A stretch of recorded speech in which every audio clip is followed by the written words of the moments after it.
Hello friends, welcome back to our YouTube channel.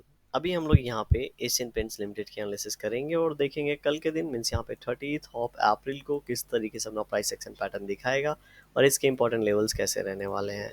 तो यहाँ पे कोई भी निवेश कर रहा हो तो उसको बिना स्टॉप लॉस के कभी भी कोई भी चीज़ नहीं करनी चाहिए। अगर लॉन्ग टर्म निवेश है तो भी लगा के रखिए, भले ही बहुत ज़्यादा नीचे लगा के रखिए, लेकिन एक लिक्विडिटी क्रिएट करके रखिए। और शॉर्ट टर्म बना रहे हैं तो भी क्रिएट करके रखिए।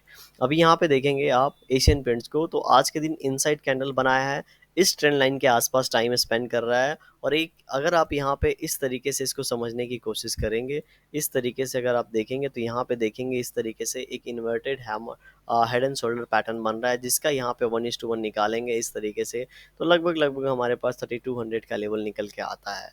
ये होगी पहली बात। दूसरी बात, अगर यहाँ पे इस रेड कैंडल के हाई को यहाँ पे ब्रेक करता है तो बहुत ज़्यादा चांसेस है 2920 के आसपास ट्रेड करने लगेगा। और 2920 हम लोग को पता है एक बहुत ही शानदार लेवल है, जो ब्रेक करेगा तो यहाँ पे चांसेस है कि ये सीधे 3040 के आसपास आके ट्रेड करेगा, क्योंकि 1:1 भी हो जाएगा। और यहाँ पे आके फिर हो सकता है इस तरीके से, जैसा ये अभी हेड एंड शोल्डर पैटर्न बनाया था, उसी तरीके से यहाँ पे हेड एंड शोल्डर पैटर्न बने और ये 1:1 हम लोग इसको प्लॉट करेंगे और 3280 के आसपास के लेवल का टारगेट फिर निकल के आएगा। समझ रहे हैं? तो इस तरीके से टेक्निकल काम करता है, क्योंकि इसके पीछे दो रीजन है। एक तो ये यहाँ पे क्या है, एक रेजिस्टेंस है, तो यहाँ पे अगर ब्रेकआउट दे के आता भी है तो रेजिस्टेंस के पास इसको क्या करना चाहिए, हम सभी को पता है, रुकना चाहिए। अगर रुकता है तो ये शेप यहाँ पे बन ही जाएगा। समझ रहे हैं? तो इस तरीके से प्राइस एक्शन पैटर्न काम करता है और यहाँ पे इस तरीके से ऊपर की ओर निकल सकता है। अब फिलहाल अभी की बात कर लेते हैं। तो जब तक ये इसके अंदर है, आप बोलेंगे सर यहाँ पे ब्रेकआउट होगा तो क्या, आप तो बोलते हैं 2920 की ऊपर निकले तब हमें कोई भी यहाँ पे पोजीशन बनाना चाहिए। लेकिन अगर आपके पास 100 क्वांटिटी लेने का प्लान है, मान लीजिए, ठीक है, तो यहाँ पे हमको दिख रहा है कि प्राइस एक्शन पैटर्न यहाँ पे बन रहा है, जो हम लोग एक्सपेक्ट कर रहे हैं वैसा यहाँ पे बनना फॉर्म चालू है। और इस बार चांसेस है, क्योंकि ऑलरेडी 3-4 बार ये क्या हो चुका है, ब्रेक करने की कोशिश कर चुका है। और ऑलरेडी लास्ट टाइम जो 2900 का लेवल ब्रेकआउट दिया था उसको फॉलो अप नहीं मिला, ठीक है, इसीलिए नीचे आ गया था। तो हम क्या कर सकते हैं, इसमें से 20% क्वांटिटी में इन लेवल्स के आसपास बाई करने की सोच सकते हैं। फिर बाकी का जो जितने क्वांटिटी लेने हैं उसको इन लेवल्स के आसपास सोच सकते हैं। समझ रहे हैं? और टारगेट बहुत बड़ा है तो हम लोग क्या कर सकते हैं, और कम कम क्वांटिटी में, मतलब 3-4 गो में हम लोग क्या कर सकते हैं, अपने क्वांटिटी छोड़ सकते हैं और ऊपर का जब टारगेट होगा तो अच्छा खासा प्रॉफिट ले सकते हैं।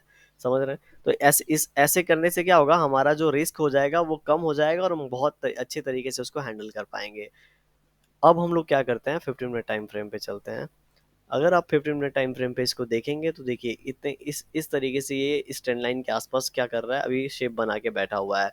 तो अगर यहाँ पे 2800 के आसपास का लेवल है ये, ठीक है, 2800 सॉरी 60 का लेवल है, और नीचे ये 2840 का लेवल है। अगर ये 2880 का लेवल यहाँ पे निकालता है, देखिए यहाँ पे निकालेगा, ऑलरेडी इसके आसपास टाइम स्पेंड किया। एक यहाँ पे क्या होना चाहिए, ब्रेकआउट कैंडल मिलना चाहिए, राइट। ब्रेकआउट कैंडल मिला, उसके बाद अगर नेक्स्ट इनसाइड कैंडल बनता है तो हमें छोड़ देना है, लेकिन उसके बाद अगर उसको फॉलो अप कैंडल मिला तब जाके हम लोग को टेक्निकली यहाँ पे क्या करना चाहिए, पोजीशन बनाना चाहिए। अब देखिए फाइनल डिसीजन हमेशा आपका होगा, क्यों, क्योंकि आपको पता है कितनी क्वांटिटी लेनी है, कितना रिस्क ले सकते हैं, अगर ऐसा हिट हो गया तो कितना रिस्क लेने के लिए तैयार है, कितना लूज करने के लिए। तो ये सारे पॉइंट्स क्या होने चाहिए, हमारे क्लियर होने चाहिए, उसके बाद ही कोई भी हम लोग को डिसीजन लेना चाहिए। इसलिए फाइनल एनालिसिस हमेशा आपको अपना करना है, ठीक है। तो अगर यहाँ पे ब्रेकआउट देता है तो हम लोग प्लान कितने का करेंगे, तो हम लोग 2920 का प्लान करेंगे, राइट। 2920 अब इसके आसपास आएगा तो क्या होगा कि इसका 1:1 तो मिल चुका होगा, तो यहाँ पे फिर से हो सकता है एक चैनल पैटर्न बने, यहाँ पे आके थोड़ा सा यहाँ पे रुके, रेजिस्टेंस ले, उसके बाद जब ब्रेकआउट देगा तो ऊपर के लेवल की हम लोग क्या करेंगे, प्लानिंग करेंगे। ये होगी ऊपर की बात। अगर नीचे की बात करनी है तो यहाँ पे नीचे को देख रहे हैं 3 पॉइंट है, ये सपोर्ट का काम कर रहा है। लेकिन अगर किसी सिचुएशन में अगर ये सेलर्स इस पॉइंट को ब्रेक कर देते हैं तो बायर्स ऑलरेडी यहाँ से 3 बार कोशिश कर चुके हैं इसको लेके जाने की, लेकिन अगेन इसके आसपास आके ये यहाँ पे अगर यहाँ पे आके टाइम स्पेंड कर रहा है, मतलब बायर्स इस बार इंटरेस्टेड नहीं है इसको ऊपर लेके जाने में और इसे फॉल होने देंगे और ये इन लेवल्स के आसपास आके फिर ट्रेड करने लगे। अब फिर हो सकता है कोई बायर्स आके इंटरेस्ट दिखाए और ऊपर की ओर लेके जाए। समझ रहे हैं? तो नीचे के लेवल इस तरीके से कल के दिन रह सकते हैं। वीडियो कैसी लगी कमेंट सेक्शन में जरूर बताइएगा, पसंद आई हो तो लाइक कर दीजिएगा, चैनल पर नए सब्सक्राइब कर सकते हैं आप। Thank you for watching this video.